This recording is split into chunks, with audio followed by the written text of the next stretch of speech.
I have a very special guest with me, somebody who has been working tirelessly across states, getting the GST to go ahead with various policies in terms of tax proposals. Mr. Sanjay Malhotra, the India's Revenue Secretary. Welcome, sir. I just wanted to know you. It was a path-breaking decision of the GST to decide to tax online gaming to 28%. It must have been difficult to come and arrive at this consensus. Yeah, the online gaming taxation on the GST has been a long pending issue. It's been there for more than 2.5 years. But even I was surprised that the decision actually was absolutely, insofar as online gaming is concerned, it was absolutely unanimous. And it was well thought out. It was well deliberated, and a lot of consultation happened, prior to that. The GOM was constituted under the Chief Ministership of Meghalaya, and so they went around, the country. They met various stakeholders, including the online gaming fraternity, the industry. And so it's as a result of this, this extensive deliberations and consultation that this decision was arrived at. And have you been able to decide whether it will be taxed at the entry level or at every bet pool, or at what will be the entry amount? How is it going to work out around, in real terms for those who are in this gaming system? That's a good question, actually. And I think that is the question which has been troubling the gaming industry. The gaming industry, they have various federations. All of them have met me. They have met others. We have taken their request on board. We are deliberating. The decision will be taken actually by the council. The officers have met. There are pros and cons both ways as to whether we tax it at the entry level itself or we tax each and every bet. The taxation, as has been claimed by the gaming industries, becomes very high in case it is taxed at each and every bet. Well, that fact is true. It's a fact. It's true.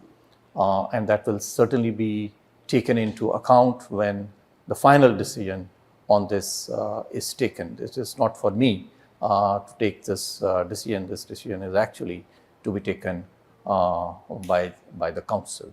But one thing is sure, what the council has already decided is that it will not be on the GGR. It will be 28%, and it will not be on the GGR. It will be on the face value.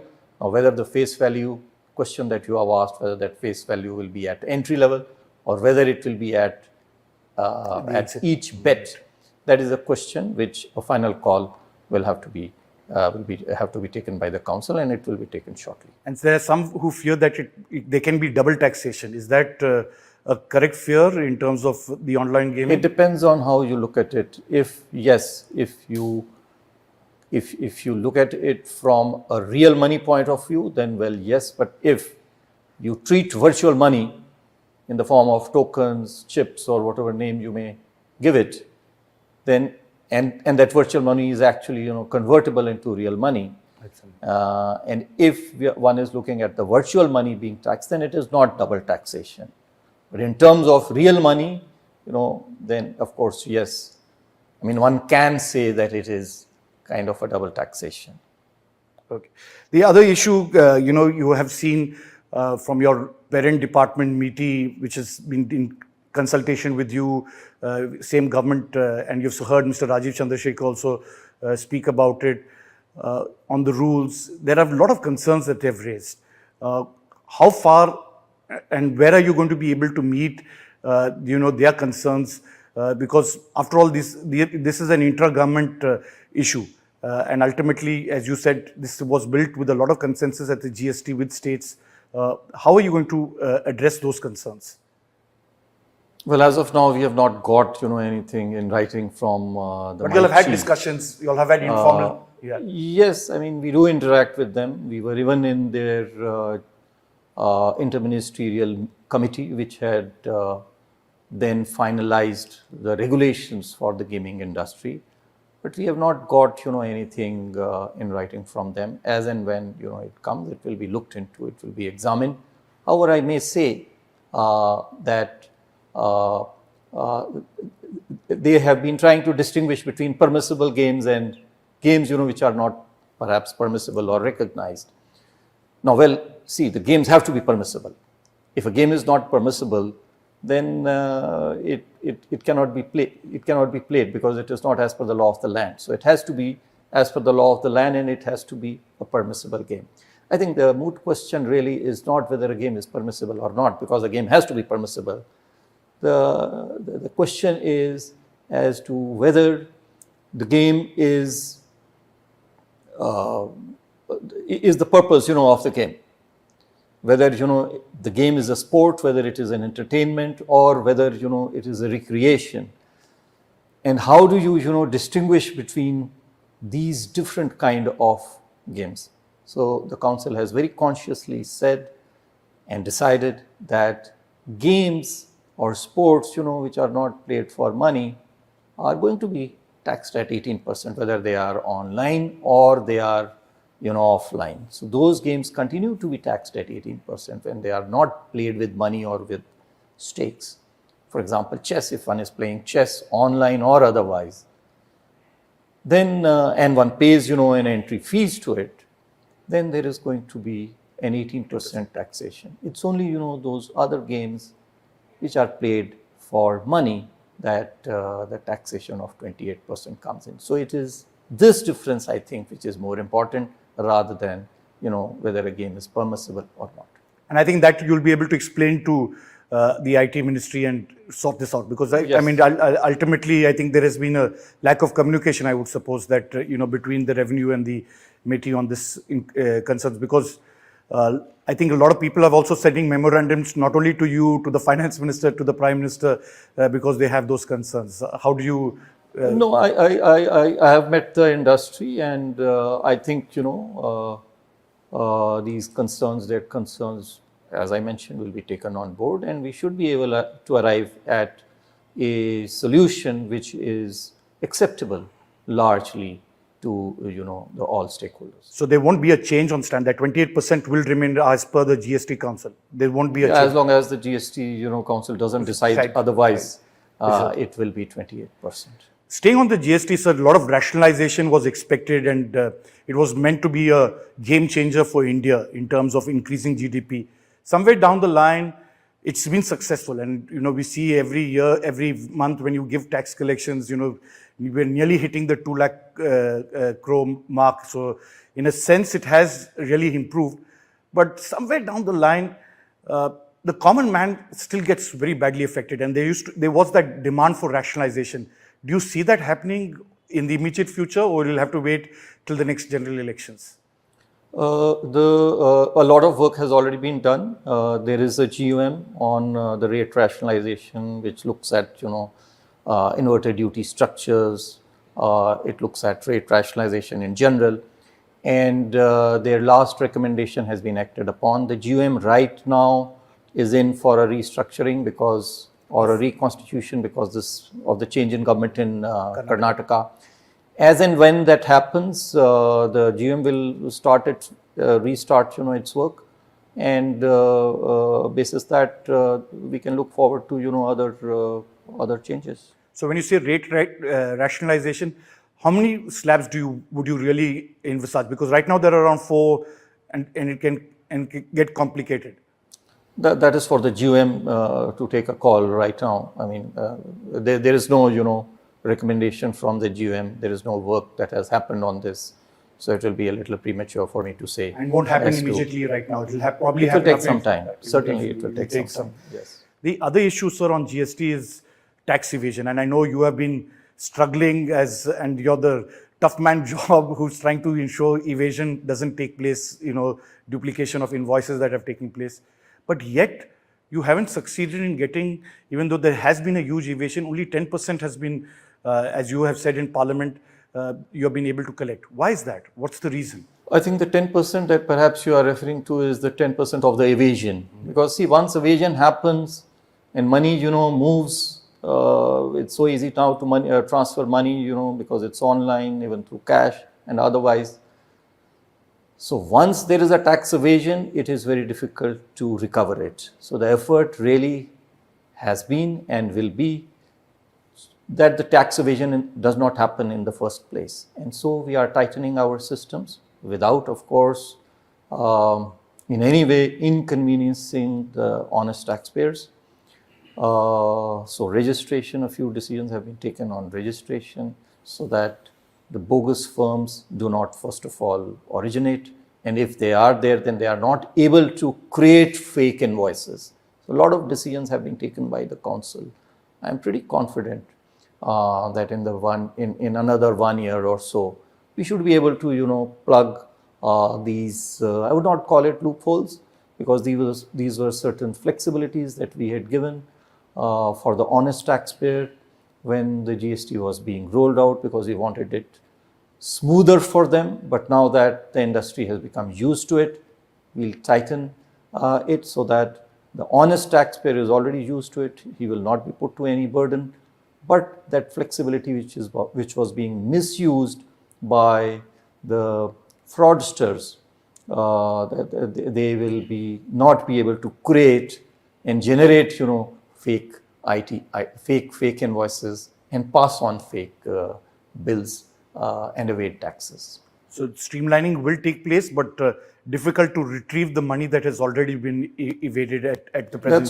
That's always difficult. That is always going to be difficult, and that's why you see, even when we give out answers to Parliament questions or others, that there is huge demand which is pending, and it is pending because the evasion has been detected. So that demand is there, but we are unable to recover it because obviously the money has fled from the businesses which are supposed to pay those taxes. The government has said that they will, on international credit cards, anybody above 7 lakhs will not be counted under LRS. After October 1st, credit card international spends will be taxed at 20%. Any rethink on that, or what's the complete clarity on that issue vis-a-vis credit card spending as well as no, credit cards is not my area actually. That is for the DA to decide.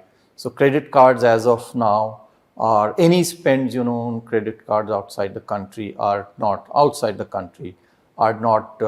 under the LRS. But other spends are very much under the LRS, irrespective of the 7 lakh limit. It is certainly under LRS, provided the remittances are for certain reasons, for certain purposes. Ordinary purchases for imports, like if one is taking a subscription of, say, a sports channel or a news channel or the media, those kind of purchases are not under LRS. It is only remittances when made for the purposes of investments, for the purposes of education, or for tourism or travel or medical purposes. It's only those that are counted as LRS. Ordinary purchases are not counted as LRS, and only if it is beyond 7 lakh does it get taxed. So this 7 lakh limit actually comes in for the purposes of TCS, tax collection at source, which is different for different things. For education, we have not made any changes. For medical, we have not made any changes. It continues to be 5%. And it is only for others that we have made it 20% when it is beyond 7 lakh. Because there was an attempt to send money abroad, and that is the reason why Because we did find a lot of cases where people had remitted lots of money abroad, especially for purposes of investment, and that is what we thought should be we should get the tax upfront rather than wait for the taxes later. Coming to, sir, important issues in terms of revenue, you are now going to be what I would say the most difficult position, because when the economy globally is not going to do well and India seems to be the silver lining, lot of pressure on you in terms of taxation and to keep the economy continuing. Will you attempt to lower excise duty on energy, on petrol, diesel? That's been a continuous demand that has come. Is there, and especially since we are in an election year, is there a possibility of some kind of rapprochement on this issue? We already reduced excise duties twice. And that was at a time, when the crude prices were at a peak. The crude prices have after that softened. They were, now they are, at about $80 or so per barrel. And so at this stage, there is no there is no proposal to actually further reduce because the prices have already softened. The revenues otherwise are, of course, quite okay as compared to what the GDP is doing. The GST collections grew at about 12%. Direct taxes have grown at about 16%. The economy is doing well. We are hopeful that we should be able to meet our revenue targets. So there is a tax buoyancy, and you don't see any cause of concern at this present, because we're now nearly 6 months down the line in terms of things. So you're quite confident. Yes, as of now, we are very confident that we should be able to meet the revenue targets given to us. The economy, as I said, is doing well. Inflation is within the RBI range.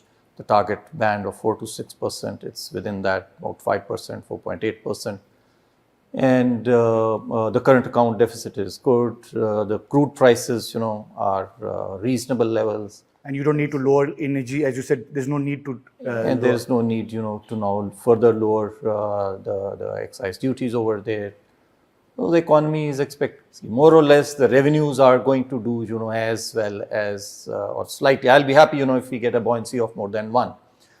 Anything more than 1, of course, we did, in GST, we did about 1.25 last 5 years, 1.4 last 2 years. And the tax to GDP and the buoyancy on the direct taxes has also been more than 1 for 6 out of last 7 years. Which is quite other than the COVID year. Now to expect a buoyancy of those kinds, 1.2 and onwards, year on year is going to be very difficult, because you can't produce money out of nothing. I mean, you can tax only to the extent that the GDP grows. So I'll be happy if we get a buoyancy of anything more than 1, which we are hopeful we should get. So the OECD has been talking about a minimum global tax. Are you in agreement with them? Can we move towards that, especially big multinational corporations? What's your view on that? There is already an agreement which was reached in October 2021. Government of India is a signatory to that. And the final contours are now being discussed. We are hopeful that the final details will be finalized by the end of this year. It's a priority area for us also, and for the G20 presidency of India. And we are striving that we reach a consensus by the end of this year. One final question, sir, which is a common, it affects you and me and everybody else, tax returns. Is there are you going to keep the deadline of 31st July, or is it going to be extended? Or do you see no reason for extending it at this present juncture? As of now, we are 4 days ahead of last year. The returns, we have got about 4 crore of returns. We had got these number of returns 4 days later than, so today is 25th. These kind number of returns we had got on 29th.